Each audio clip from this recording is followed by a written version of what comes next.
Hello, and welcome to our presentation on managing screen time for children 2 to 5 years old. Today, we're going to talk about realistic ways to manage screen time in young children. We'll look at how screen habits affect development, why balance is important, and how parents can create healthier routines without feeling overwhelmed.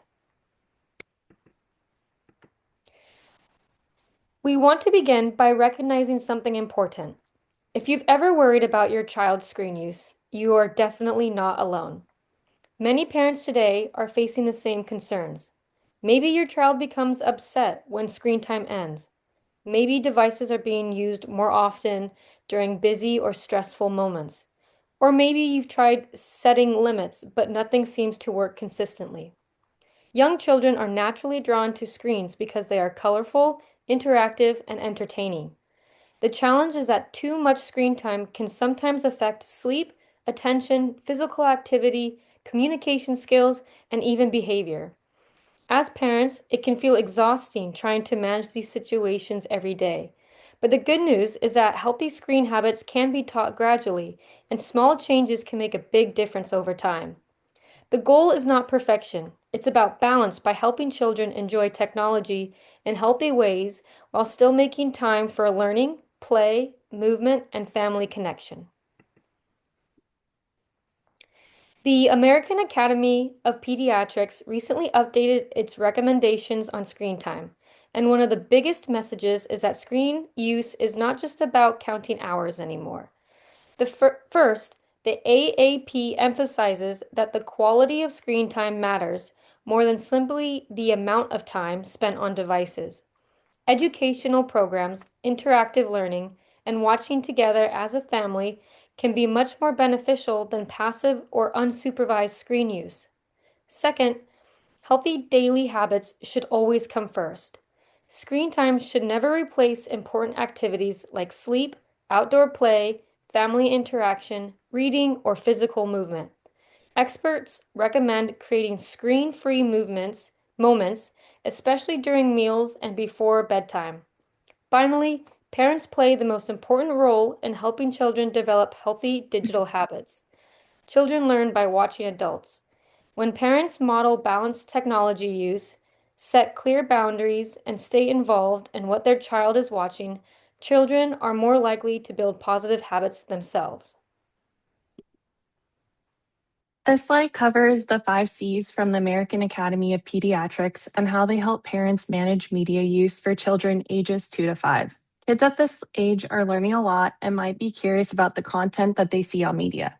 You can ask yourself these questions to help guide you. First is child. How do they react to media and why do they use it? Kids at this age all want different things. Some want a lot of media while others don't. Knowing how your kid reacts to it can help set up healthy boundaries. Second is content. What is worth their attention?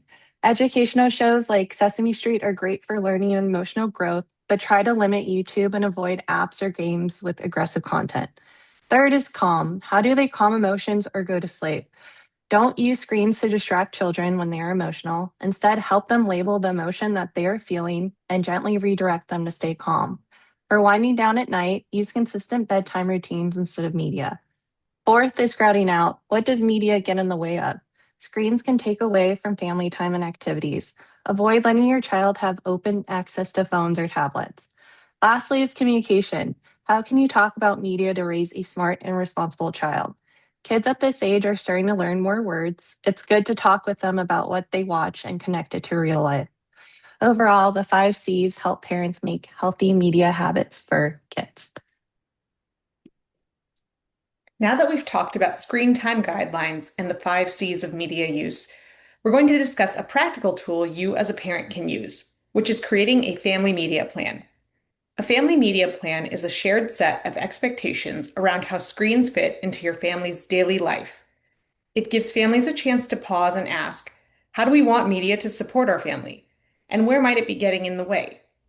For children ages 2 to 5, this is especially important because they are still learning how to regulate emotions, transition between activities, sleep well, play creatively, and connect with caregivers. A family media plan helps create consistency, which young children really benefit from. When expectations are clear and predictable, screen time can become more of a structured part of the routine. The plan should also be realistic.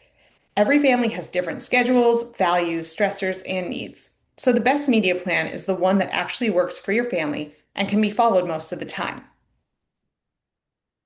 Here are the first 3 steps in creating your family media plan. The first step is to reflect on your family's values and goals. Before setting rules, it can be helpful to think about what matters most in your household.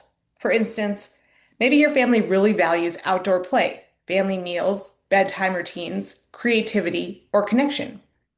Once you know what your priorities are, it becomes easier to decide where screens fit and where they may need limits. For example, a family might say, "We want evenings to feel calmer," or "We want our child to have more time for pretend or imaginative play." Those goals can guide the screen time plan. This also helps screen time rules feel less random. Instead of saying, "No tablet because I said so," you can connect the limit to a family value, like we turn off screens before bed because sleep helps your body and brain grow. The second step is to decide on screen-free zones and screen-free times. These are specific places or moments when screens are put away. This might include the dinner table, bedrooms, or the hour before bedtime. Having clear screen-free times can reduce negotiation because the rule becomes predictable. For young children, bedtime is especially important. Screens close to bedtime can make it harder for children to settle down, so you might consider a screen curfew, such as turning screens off 30 to 60 minutes before sleep. This can be a part of a calming routine, something like bath, teeth brushing, pajamas, books, cuddles, and then sleep.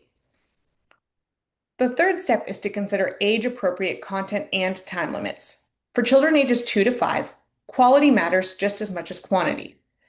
Parents can look for content that is slower paced, educational, pro-social, and age-appropriate.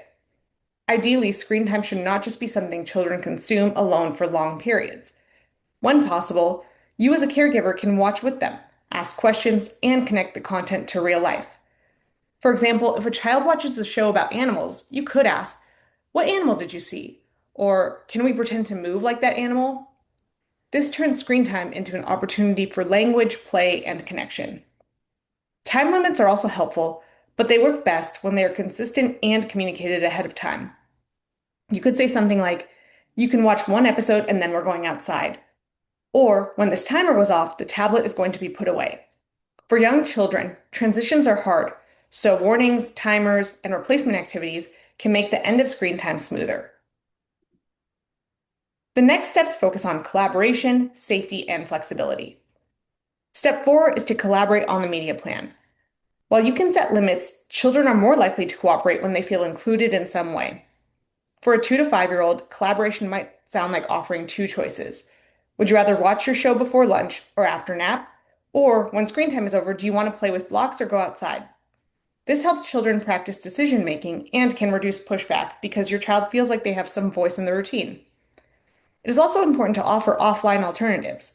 If screens are removed but nothing replaces them, there's a possibility that a child can become upset. There are a variety of options like puzzles, coloring, pretend play, sensory bins, music books, helping with cooking, or outdoor play. This can help them transition into other activities that support development. Step 5 is to think about tools and protections. You can use parental controls, privacy settings, app limits, and content restrictions to help keep media use safer and more age appropriate, as well as provide an extra layer of support. Step 6 is to remember that adaptations and flexibility are more than okay. A family media plan is not meant to be rigid forever. Children grow, routines change, and families go through busy or stressful seasons. The plan should be revisited every few months or whenever it stops working. There will also be exceptions. Maybe there's a family movie night, a sick day, a long flight, or a road trip. Those moments do not mean the plan has failed. What matters most is the overall pattern. It's more than okay to be flexible while still returning to the family's usual expectations afterward. Ultimately, a family media plan can help you create a structure that reflects your family values. It supports children by giving them consistency, safety, and healthy routines. And it supports parents by reducing some of the daily stress and decision making around screens and screen time. Now, managing screen time. Research has shown that higher confidence in managing screen time is associated with child's actual reduced screen time. So, in order to promote this parent self-efficacy with managing screen time, we introduced the method of limit setting, which is from Gary Landreth. Limit setting is typically used in the context of play therapy, such as when the child still wants to play after time is up. But we have adapted it as a tool that parents can use to communicate with their toddler regarding screen time. Not only does it help the child to assume responsibility over their choices and behaviors, but it also helps children to practice self-control and good decision making. How to use ACT. So in here, we look specifically at transitioning out of screen time. First, you want to acknowledge feelings, wishes, and wants. Here, you're diffusing the intense emotions and supporting regulation, especially if your toddler is having a meltdown or tantrum over the end of screen time. Second, communicate the limit. Be firm and specific. Here, you want to avoid lengthy explanations. Third, target acceptable alternatives. Here, you want to provide options that focus on acceptable behaviors. Right. Here is an example of what that might look like. So first, as the parent, you want to check your own emotions, right? You want to try to speak in a calm, patient, but firm manner. So A, acknowledge the feelings and the wants. You really enjoyed watching Bluey and you would like to watch another episode. So here you're showing that you understand what the child wants. C, communicate the limits. But 20 minutes of screen time is up for today. You'll notice that this is very direct and brief. T, targeting the alternatives. It's time to close the iPad and do something else. You can either go play outside in the backyard or come help me prepare dinner. So here you're giving the child two options that they can choose. Some key takeaways from this presentation are, first, the 5 Cs help explain how kids use media and how parents can manage screen time. Second, the family media plan should be realistic and flexible. Third, having consistent limits can help build healthy screen habits. This concludes our presentation. Thank you for watching.